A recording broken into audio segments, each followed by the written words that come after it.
National Weather Service in St. Louis has issued a severe thunderstorm warning for southwestern Madison County, extreme northwestern St. Clair County, northeastern St. Louis County, northern St. Louis City, and east central Missouri until 4:30 p.m.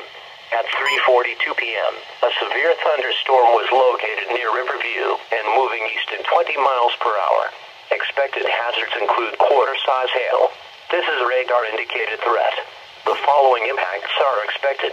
Damage to vehicles is expected.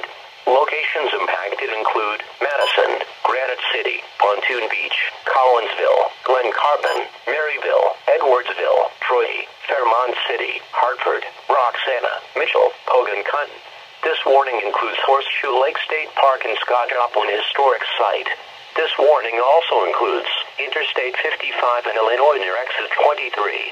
For your protection, move to an interior room on the lowest floor of a building.